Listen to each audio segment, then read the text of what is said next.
Good evening and salutations, my Days of Elias fans. It's been a minute since I've done one of these. So, let's get back into the theme that is continuing from yesterday. And that's when Gabby was about to sit there and slap AJ for a second time. I really didn't get a chance to give my true feelings on that. But first of all, I'm just like, bro, not only are you not taking accountability for your actions, and yeah, I do sit there and say that EJ did go a little kind of far. He was going a little kind of extra, but these were just words. Okay? And Gabby should have never put her hands on him. So when she tries to do it a second time, he stops her. And she has that look. And JJ and his Napoleon ass comes over and it's like, oh, you need to sit there and unhand her. And I'm like, okay, so you walk into a situation, you don't even know what's going on, shooting off at the mouth. And I know that they have history, so even if he did found out what she did, he was probably just going to sit there and say, oh, well, he probably deserved it anyway. Her inability to take any sort of accountability for her part in the ruining or the blow up of her marriage, I guess that's just kind of on brand with Gabby. But a couple of things that she said yesterday irked me. Talking about, oh, well, you should have said no, you should turn me down. I'm just like, what? I was like, yo, listen.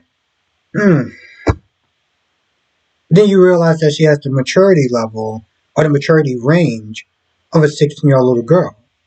So, of course, she's blaming him for everything. So, eventually, EJ unhands her, which, to be honest, he should have probably did that already. Um, they get into it. And EJ says some words that does go a little bit too far as um, saying that she enjoyed it and everything like that. Because it starts off by JJ bringing up um, what EJ did with Abby. Which, here's the thing, I know that the huge consensus is that he assaulted her, but I have issues with that because the same way I feel about when Stefan did that is the same way I feel about when EJ did that. I understand that she had a split personality, but that doesn't mean that she didn't give consent, right?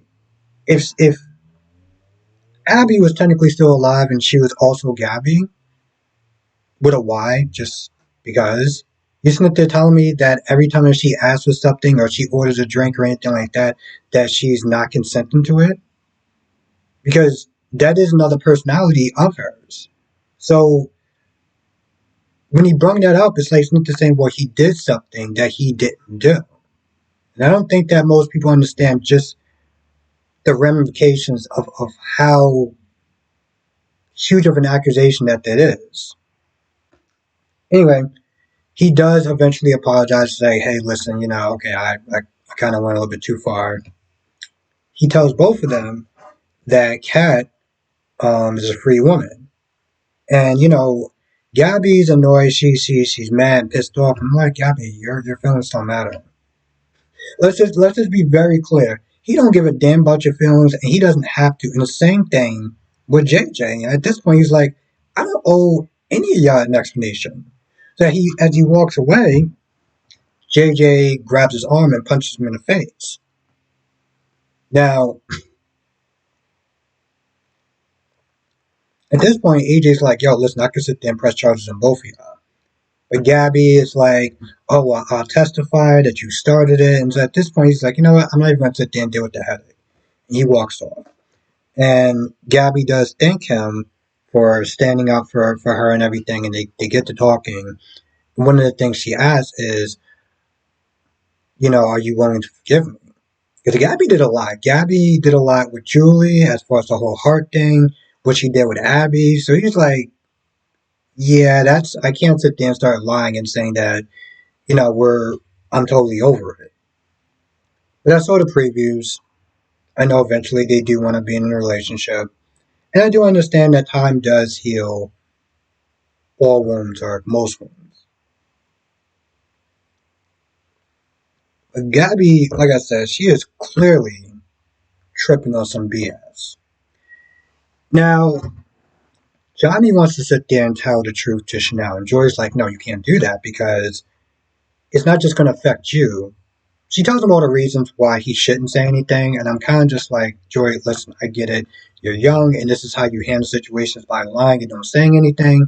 But Johnny's a more, I was going to sit there and say more mature person, but like, you're just not giving them the wrong advice. She does sit there and say, hey, listen, this is not just going to affect you. This is going to affect me. This is going to affect my job, the workplace, the fact that Chanel can sit there and get me fired. And Johnny is just very naive, like, oh, I don't think that she would do something like that. Like, really? Really? You don't think that she would sit there and do something like that if she finds out that she was with somebody else? Bro, when you thought that Chanel was somebody else, you decided to do what you did. And so I'm like, I don't like the idea of lying. And I get where Johnny's coming from. And I get that if it just affected him, fine, tell the truth. But she's new in town. She's already going to sit there and give her mom something else to sit there and be like, oh, I told you I was right. So because it affects her, you probably shouldn't say anything. If it was one time, it happened one time. It is what it is and it's over. Fine.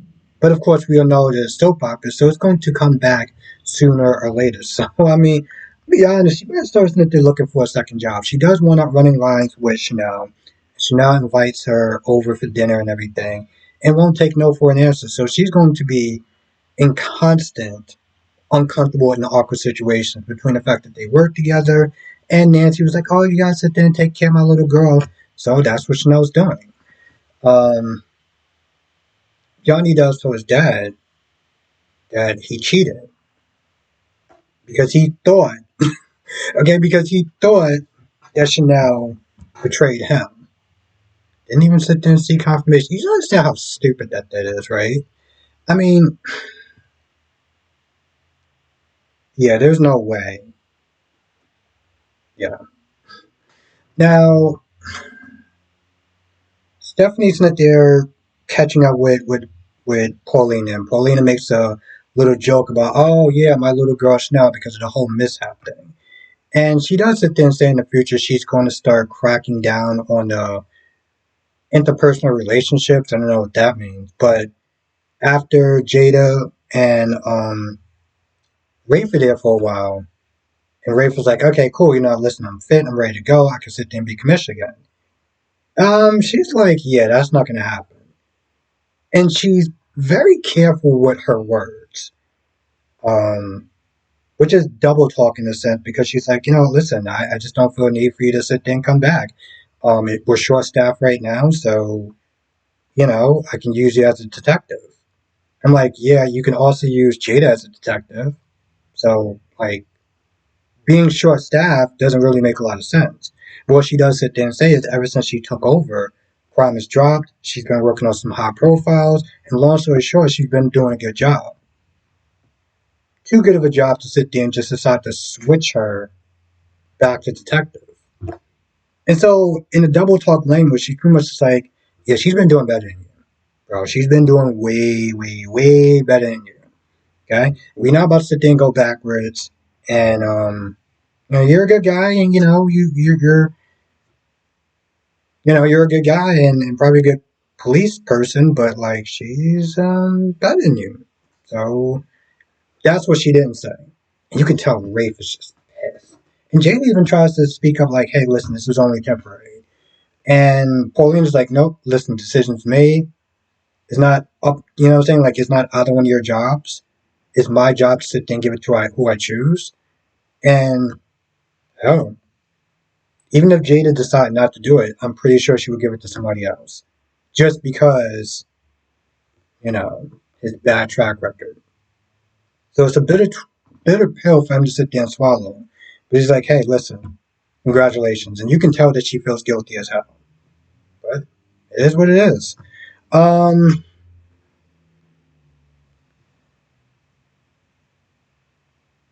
Alex and Alex and Chanel talk about Stephanie, while at one point Stephanie was talking to Paulina about Alex, and they both kind of agreed in these conversations that it's better for them to be just friends. On top of the fact that they can get fired for what they're doing, and then Stephanie asks Alex for a very odd favor, saying that she wants to set up a photo shoot. And he's like, okay, fine. He's like, okay, well, what is it? Is it am I going to have time to get Chanel? And she's like, no, it's boys only. He's like, well, what does that mean? And long story short, it's for Playgal. So I'm like, okay, so essentially you want him to do a photo shoot for a pornish magazine, is what your snip is saying. Why don't you sit there and just take that in for a hot minute? He agrees to do it. Right? He agrees to do it. But can you imagine if the roles were reversed? See, every now and then I like to sit there and do this little social question, right? If she was in soap opera, and he asked her, "Hey, listen, you think you can sit there and do a photo shoot? It's a Playgirl. I mean Playboy, which I'm assuming is still around, right? How do you think she would sit there and take it? Do you think that she'd be like, I don't know, and then fine, or do you think that she would sit there and be offended in some sort of way?